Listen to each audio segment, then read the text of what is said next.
সবাইকে প্রীতি ও শুভেচ্ছা জানিয়ে শুরু করছি আজকের আলোচনা। সেই সাথে ইউটিউব জার্নালের পক্ষ থেকে আপনারা যেখান থেকে দেখছেন সবাইকে স্বাগত জানাই। ইউটিউব চ্যানেলটিকে সাবস্ক্রাইব করুন, লাইক শেয়ার কমেন্টস করে আমাদের পাশে থাকুন। এই যে 24-এর যে গণ অভ্যুত্থান বলি আর রেজিম বলি, একটা সরকার পরিবর্তন হয়েছে, এটা নিয়ে আমরা সবাই আশাবাদী ছিলাম যে একটি এই মানে উন্নত বাংলাদেশ গড়বে, বৈষম্যহীন বাংলাদেশ আমরা গড়ব, কিন্তু নারী বিদ্বেষ বাংলাদেশ গড়ব, নারীদের যে অংশগ্রহণ থাকবে সেটা। কিন্তু আজকে কি দেখছি, এই গণ অভ্যুত্থানে কিন্তু নারীরাই মূল ভূমিকা পালন করেছেন। কারণ নারীরা যদি সে সামনে না থাকতেন তাহলে কিন্তু এই আন্দোলন বিন্দুমাত্র সাকসেস হতেন না।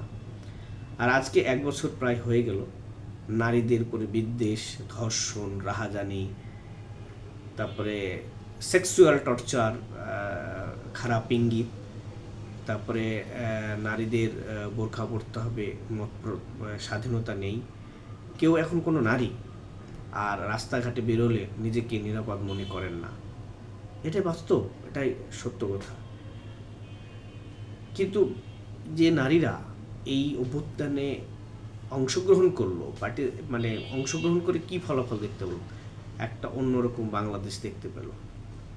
তাই এই অভ্যুত্থানে নারীদেরকে অবজ্ঞা করা হয়েছে। এখন তো নারীদের নিয়ে কাউকে আমরা কথা বলতেও দেখি না। এই ইদানিংকালে 2-1টা প্রতিষ্ঠান নারী সংহতি আন্দোলন কিছু কথা বলছে। একটা ঢাকাতে আপনার সমাবেশ করেছে, নারী সংহতি সমাবেশ। সেখানে তারা বলছে যে আমরা হতাশ, আমরা এরকম বাংলাদেশ চাইনি, আমরা তো গেছিলাম বৈষম্য দূর করার জন্য, কোটা আন্দোলনের সামিল হয়েছে এই নারীরাই। তো তারপরে একটা সরকারও চেঞ্জ হয়েছে, আর মুখ্য ভূমিকাই ছিল নারীরা। তাদের আন্দোলন সংগ্রামে নারীদের আগে ছিল মিছিল মিটিংয়ে, না হলে এই আন্দোলন সফল হতো না। তো নারীরা আজকে মারাত্মকভাবে হতাশ, কারণ আন্দোলন হলো, সংগ্রাম হলো, কিন্তু নারী অধিকার বাস্তবায়ন হলো না, নারীর স্বাধীনতা পেল না, নারীরা নিশ্চিন্ত নিরাপত্তা পাচ্ছে না পথে ঘাটে, সব জায়গাতেই, কর্মস্থানে, সব জায়গায়। তো নারীদের আবার তো নারীরা জেগে গেলে এই টালমাটাল অবস্থা হয়ে যাবে। আবারও তো এখন যে হারে নারী নির্যাতন হচ্ছে, আপনার গত 1 বছরে প্রায় ধর্ষণই হয়েছে প্রায় 2,500 থেকে 3,000-এর মধ্যে, এরকমই। বিভিন্ন পত্রিকা, বিভিন্ন মিডিয়া বিশ্লেষণ করছেন, তথ্য দিয়েছেন। একজাক্টলি তথ্যটা প্রায় 2,500-এর উপরে আর কি হতে পারে, এরকম, বা 3,000, এরকম, এর মধ্যে আর কি, 3,000-এর মধ্যে। তো এটা কম না? ধর্ষণ হচ্ছে, নারীকে ধর্ষণ করে বিভ্রস্ত অবস্থায় সোশ্যাল মিডিয়া ছড়িয়ে, তো কই নারীরা?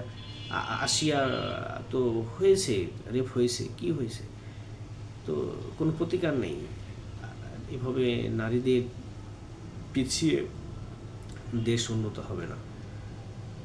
তো নারীরা আবার জেগে উঠলে আবার কিন্তু বিশাল একটা দামামা বাজবে বাংলাদেশে।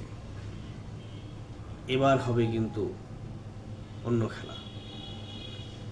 এটাই বিশ্লেষণ করছেন এখন যারা সংবাদ বিশ্লেষক আছেন, সমালোচনা করছেন, তারা বলছেন এই কথা। তো আমাদের এই নারীদের যে সম্মান, নারীদের যে অধিকার, এটা দিতে হবে। সবাইকে ধন্যবাদ।